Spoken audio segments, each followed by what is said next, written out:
Hello and welcome back to our podcast, Sharing the Legacy. This podcast is in honor of the 150th anniversary of ministry at First Lutheran Church, and today's episode features Pastor Marty Tollefson as he sits down with longtime member Norm Jones. And we're grateful for Norm and his willingness to sit down and share a little bit about his story and his history and his family's involvement here at First Lutheran Church. So enjoy the episode. Norm, how many years have you been part of First Lutheran? Well, you know, I was baptized here in 1930. So since 1930. So my whole life, really. And so your parents, your grandparents too? Well, you know, my grandparents, I was going to mention this in this note. My grandparents moved to Fargo in 1929, just when the church was being built, and I think when they arrived, I think it had just the basement in. And my grandfather was a small town commercial banker in Lisbon, North Dakota. Huh. And so they moved from Lisbon to Fargo, and they had three sons. The oldest son was Harold, and then the twins was my dad, Morris, and his brother Norman, and you can imagine I got my name from his twin brother. So virtually, as you can tell, my whole life. So you really grew up at First Lutheran. I did very much so. And how many siblings do you have, Norm? You know, we have. I had four, but of course my brother Maury passed away quite a while ago, and then my sister Marlis maybe 15 years ago, and my sister Carol about 4 years ago. I have one sister left, Mary Ellen, that lives in Fergus Falls, Minnesota. Now, are you the oldest of the four of the kids? You know, my sister Marlis was the oldest of the children. So it's been my whole life. My grandfather, a couple, and his name was Martin, of course, and that's my middle name, Norman Martin. My grandfather taught Sunday school here a few years after they arrived in Fargo. And I'm sure Chet or somebody else have told you this, but we had no Sunday school rooms. And on Sunday morning, an hour before the church, they divided the sanctuary up into a lot of Sunday school rooms. And they didn't have rooms; they just had the pews. And the teacher would stand on one side of one of the pews, and the kids would be on a pew on the other side. Do you remember what years those were, Norm? You know, I think they were the years from right after the church got built, okay, until they added their first. Their lower level was remodeled, maybe 5-6 years later, with some Sunday school rooms. Huh. Now, can you share a little bit, because what you just shared was very interesting. I've not heard that before. Chet and I have talked about that a little bit. What other early memories do you have of First Lutheran back when you were a kid or a teenager? Well, the other, which ties into Sunday school, my grandfather had to be here, you know, an hour before church started. So he'd always come by. We lived on 5th Street North, just 2 blocks north of the church. So we'd walk to church when it was nice weather. But my grandfather, Martin Jones, would always come by, and he had an old Studebaker, and he'd come by and pick us up to go to church, to go to Sunday school. And that, every Sunday, I bet. Every Sunday, because he taught every Sunday. Can you share a little bit, Norm, of the many different areas that you have been involved at First Lutheran? Well, I suppose starting with the church council, I was the right after I came out of the military, I joined the men's club, and we had a regular men's club, and of course the second year I was back from the military, I was elected the president of the First Lutheran Men's Club, and they would meet at least monthly, but I thought they maybe even met twice a month, and it was a very very active group, and of course that kind of went away years ago. Mm-hmm. Were you on council too, Norm? I was on council, and I was president of the council. Do you remember what year you were president? Well, I remember when I was president of the men's club, because that would have been a couple of years after I came back from the military, which would have been 53. Yeah. And I was on the council, I suppose, maybe 10 years later than that. So were you on the council twice then? No, just once. Just once. Okay.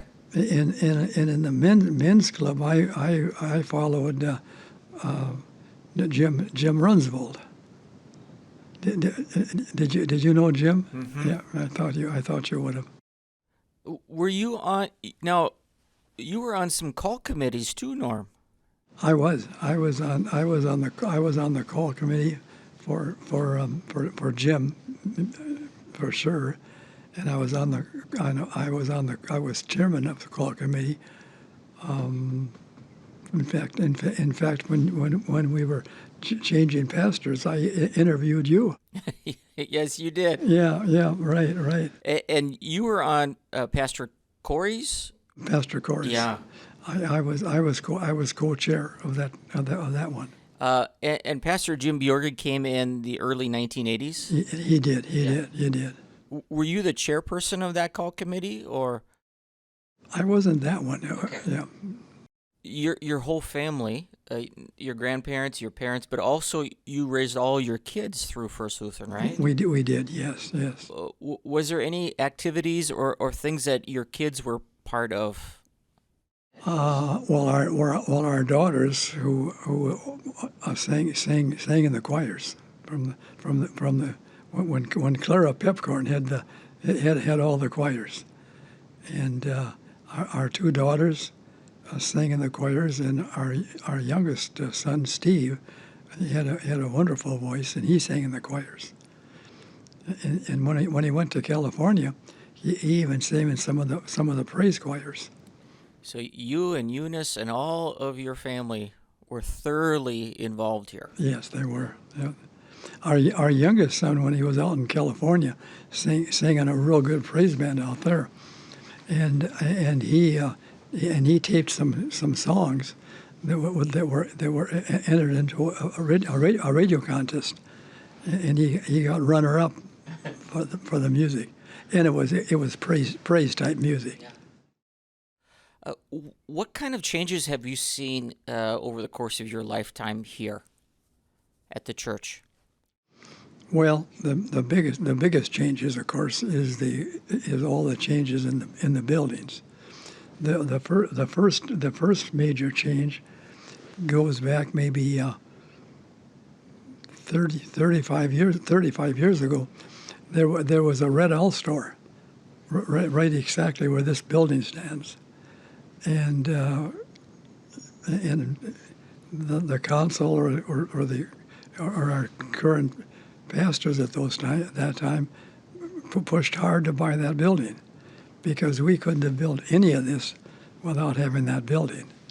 And we remodeled it kind of simple to start with, and just put some dividers up, but it gave us a lot of more room, and that was the major change.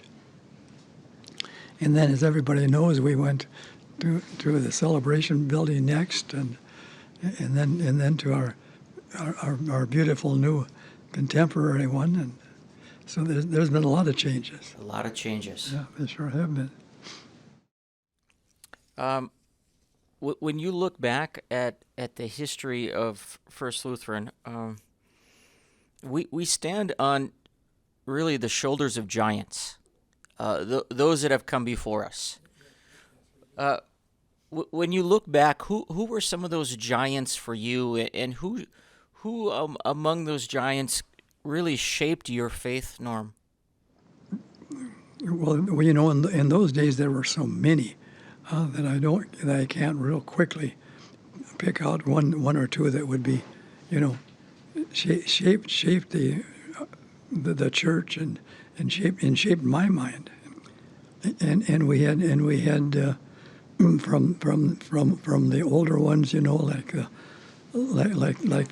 Churleys and the Huffs and the Leversons and the Joneses.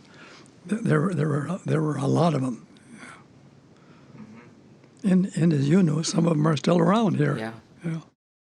How about in terms of pastors? When you look back, there's been a lot of pastors at First. Well, the pastor that doesn't get much coverage was the pastor that was the pastor here when I was growing up, and that would have been Selmer Berge, and he was kind of low key, wasn't like Jewel Quello, with a powerful voice, or like Jim Bjerge, but he was steady. And a friend of mine, John Lundy, who has not been here, he's passed away quite a few years ago, but he kind of pulled away from the church. But the two of us, when Selmer Berge took a different call, and he'd been here a long time. I think the records show that he maybe was here maybe 20 years or something like that. Myself and John Lundy didn't hear anybody raising any money to give him anything when he left. Well, after all those years, hear these two young guys at 21 or 22, and themselves didn't have much money. We asked the church council if they minded if we raised money to buy him a car. And to buy a car back in those days was a lot of money. And they said, sure, go ahead. And so the two of us sent out a letter and then followed up with some phone calls, and we raised enough money to buy him a car when he left. Really? Yeah, and I got I don't have that letter anymore, but about a couple months after, he went down to southern Minnesota, kind of an average-sized church, and we got the nicest letter from him about these two young men that raised enough money to buy him a car, and so that was my first opportunity to raise money in the church, and we knew a few of the people that we knew had money, but the rest just came in from the letter. So Norm, if I need a new car, should I just contact you? Yeah, maybe, but that would mean you're maybe going to leave us. So I don't like that idea. Is there a time where when you look back, is there a time where the history has been very inspiring for you or exciting? Because First Lutheran has a great history. What do you find inspiring about it? I think some of our major early on. The Centennial was the first edition of that size that we built, and then of course all the current Sunday school rooms have been really inspiring, and the ability of people to be as generous as they are, because we have a lot of generous people here. Mm-hmm. What lessons do you think we can draw from our history as we look forward? Never give up. Yeah. Always move forward. Things are darkest when you're moving forward. But I mean, things become light when you move forward. The light of the day. Because there have been times in the history of First Lutheran where it's been hard. There's been some struggles along the way, and what I find inspiring about it is the people, those that came before us. They had such a resiliency about them. They pushed through the hard times, and they were drawn forward by faith. Yeah, they were, and in the last 10, 15 years, we had some major struggles, and we survived. You and I talked about that 10, 12 years ago. Yes. Yeah. and at that time, I know both of us thought, we're going to survive, but it's going to be some tough decisions. Now, as we celebrate 150 years, Norm, you have been part of First Lutheran for how many years? 91. 91 years. Wow. 91 years. 91 years. You have been an integral part of this community for 91 years. I know you and Eunice were down in the Twin Cities for 14 years? Yes, we were. And then you were back in Fargo. Right. That's quite a story, Norm, to be part of a congregation for that long. It is. We belong to Mount Olivet in the cities, which is one of the big leaders down there, and they're still doing real well. One of our former seminary professors is a pastor there. I think you know him, don't you? David Lose. David Lose, yeah. And he was involved at the seminary, and as you know, and your wife knows, I was really involved in the seminary for about 20 years. So I know most of the professors both of you had. Now, why were you so involved with Luther Seminary for that time in your life? It's kind of an interesting story. With the merger of the ALC and the ELC, a lot of people thought it was going to be some tough times for the seminary, because both senates were not doing that well, and about 3 or 4 people that I knew quite well, and I had never even been over to the seminary. But it wasn't my idea, but I was with a group of about 10 people that thought the seminary was going to have some real tough financial troubles. And they had never raised much money because our church synod had always supplied the money. Well, all of a sudden, the new group were pretty weak on that. And so a group of us, one from Williston, North Dakota, Arlie Biela. He was a real leader of getting it going, along with our current president, David Teedy, at that time. Was David there when you were there? Yes. And he was a really good leader. And so we just organized a foundation. Kind of like our church foundation, except our foundation there raised a lot of money all the time, and it was very, very successful, and we survived the merger, and they've been doing good ever since. You have when I think about you, Norm, you have been a leader, right? You have been a leader at First and Luther Seminary, Concordia College. Just kind of a leader throughout the church. Why do you think that was. Why do you think God called you to be that kind of leader? You know, that's an interesting question.